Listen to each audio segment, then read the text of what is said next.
All right. So we have here Matt with what's the name of your team?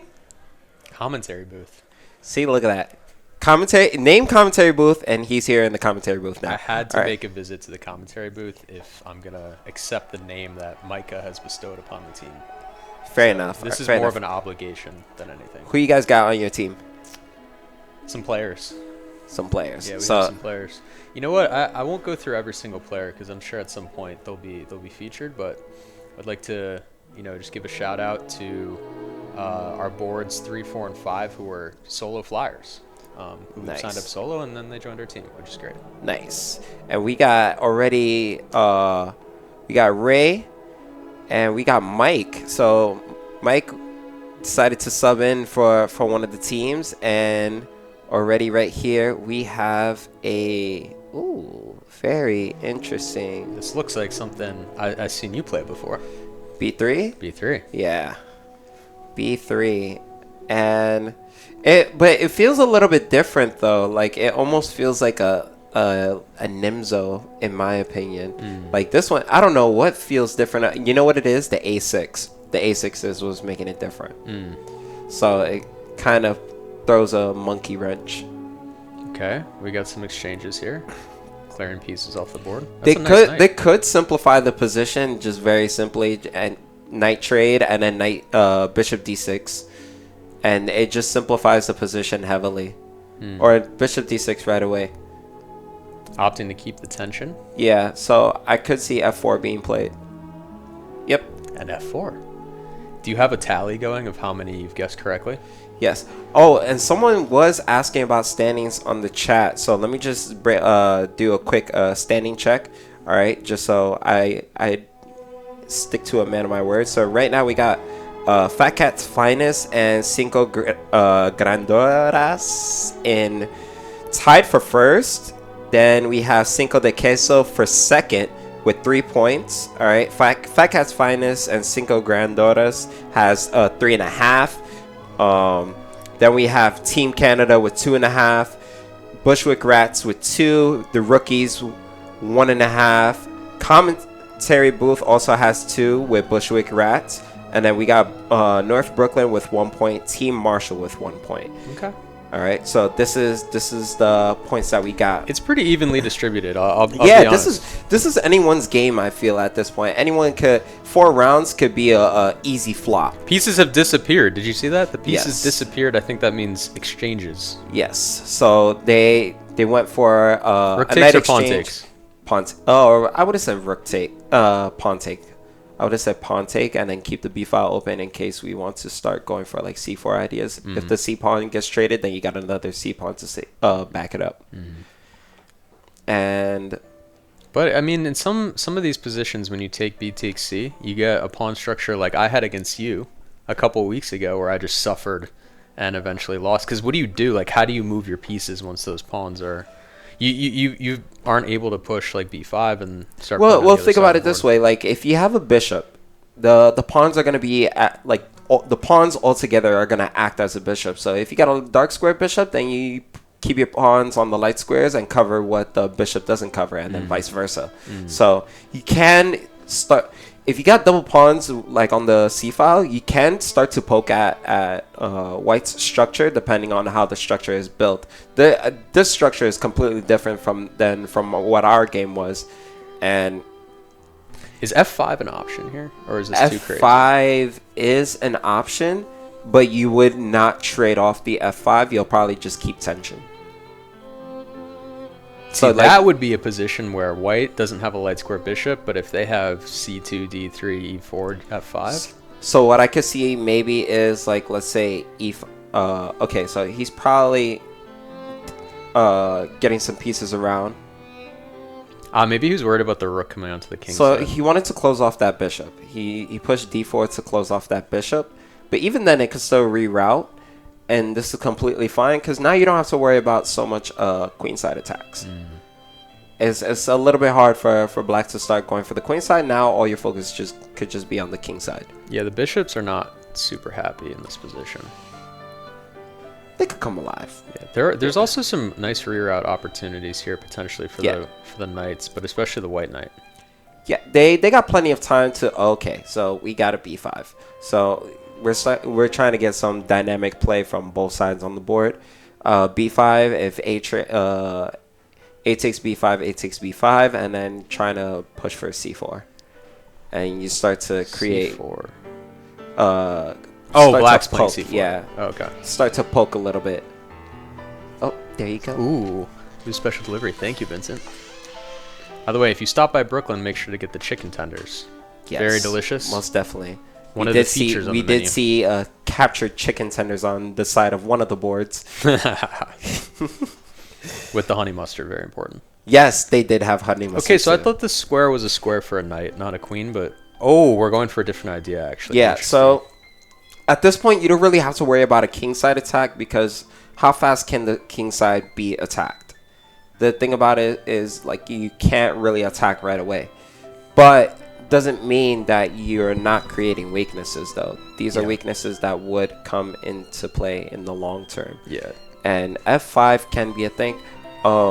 This maybe was more of an idea for with less pieces on the board. It seems a little bit quick to push the pawns like this to get space, but let's see how it pans out. Yeah, either you have less pieces on the board or you have a closed position. So closed positions, you're able to do these type of pushes and not have to worry about any kind of attack. So f5, he wants to we could see en passant, and then the new weakness becomes the e6 pawn. And can you explain en passant for us, for the viewers who might not know what that means? So back to my teaching days. All right. So basically, what en passant is when the pawn pushes 2 spaces and it lands next to another pawn. That other pawn that it lands next to has that 1 turn chance to capture, as if they were diagonally from each other. Mm-hmm. So you only get that 1 turn, but it's not to say you can't do it for the rest of the game. It's only when that occurrence happens, when a pawn pushes and it is right next to it. Do you know how this rule originated? I genuinely don't know, but I definitely do know that it is not... it has not been in the game for like the entirety. I think it was the last rule they added. Yeah, I think en passant was the last rule, and I'll tell you how. Very short story about how it originated. Ooh. So obviously, chess has changed a lot over time. Pieces have changed. The name of them has changed. The strategy, etc. But it used to be that the pawns could not move 2 squares on their first turn. Yes. It used to be that they could only move 1. And so when they changed this rule, they said, wait a second, but it's not fair if you escape from your opponent by moving your pawn forward too. I still need an opportunity to be able to capture, to maintain the integrity of the game. And so they added this strange rule en passant to kind of keep some of that, preserve some of the history of the game. Do you know how old the move en passant is? I think it's 600 years old. That's what I remember. 600 years old. It's something like either 1400s or the 1600s is when it was invented. I think it was the 14. Someone can fact check. I would think castling may have been originated around that time, and en passant a different. But I could be wrong as well. History was never my best subject. If you could invent another rule, would you invent a rule, and if so, what would it be? This is a very good question. I mean, it's hard for me to... This is a question that we should be asking Magnus, to be honest, because I'm just like... I'm not a master in this game, so I can't really put that out there. And we have somebody in the chat love a good en passant explanation. Thank you. Wouldn't that be an interesting perk of being the world champion? Is for that year you're world champion, you get to implement one rule within bounds, and for that year, the game is played with this rule. That would be interesting. Oh my gosh, that would be like playing King's Cups and you draw the what card is it? The 10 card where like you can invent your own rule. Yeah, there's definitely some games like that. Some drinking games. Oh man, yeah. Okay, but how about back to this position for me? Because they're not inventing any rules today. So right now we need some clarity on the board. They're gonna fix the board right now. Okay, so cool. We still got queens on board. We don't have a missing queen here, and Black has a compact position. What? Is this correct? Well, the F rook is pinned. Can't take. Because queen on d5 is pinning the F rook. Yes, indeed.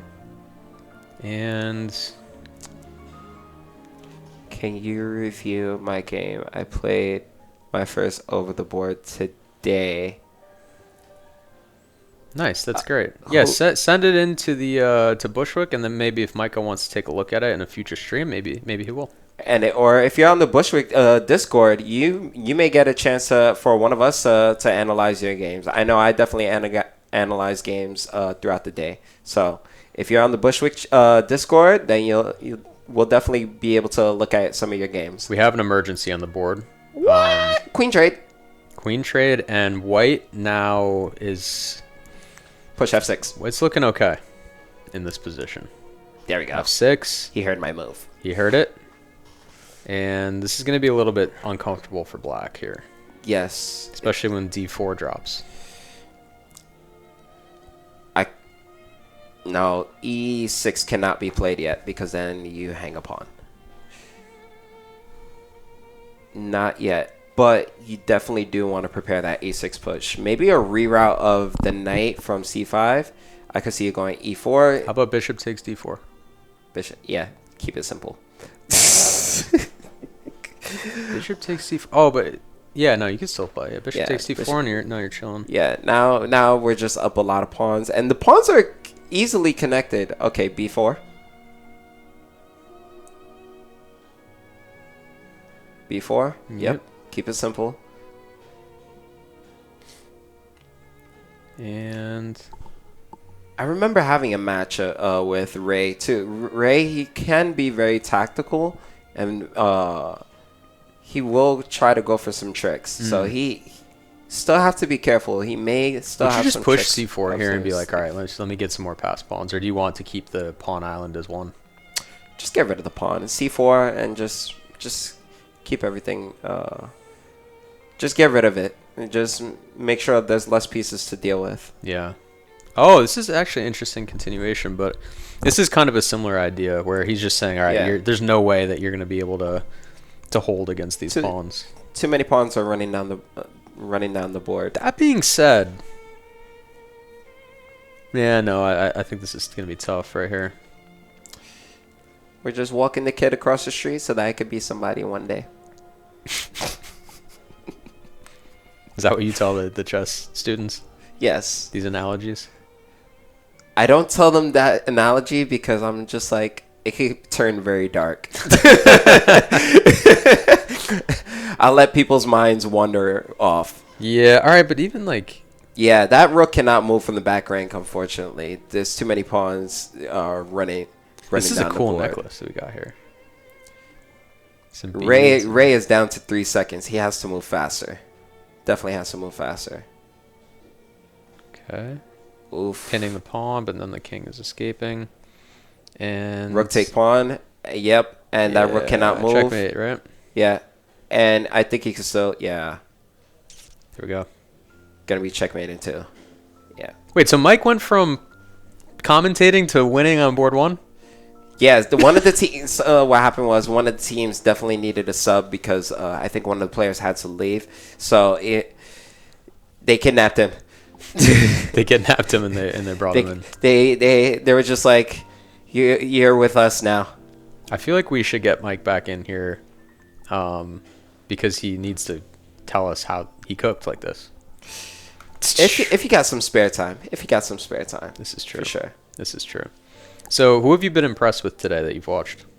All right, so my personal highlight for today was Akash's second game that we saw. Had a very instructional end game where it was a draw, but just knowing how to triangulate that king and finesse it, it just got him the win. And just that little small detail, was this against Danny? It wasn't against Danny. It was against a Team Marshall. I forgot one of the players' names. And he was up a pawn, so Akash was up a pawn, but he had no way to break through. He sacked the pawn to try to go for that triangulation with the king. He got that triangulation, got the opposition, and was able to win the game.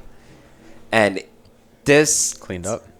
and I remember Akash telling me like there's a difference between like being like differently rated and then you got players who just outclass other players. Ooh. And like so and I felt like that was a moment where like that player was definitely outclassed. That moment at least. I mean, At least. Akash is a that classy moment. guy, so Yeah, it he's is hard to keep up with his level of class in most domains. yeah, and like the type of positions that he goes for is there. It's amazing, and I was even saying it before. Like sometimes he puts himself in these risky like positions, but he'll just find a way to slip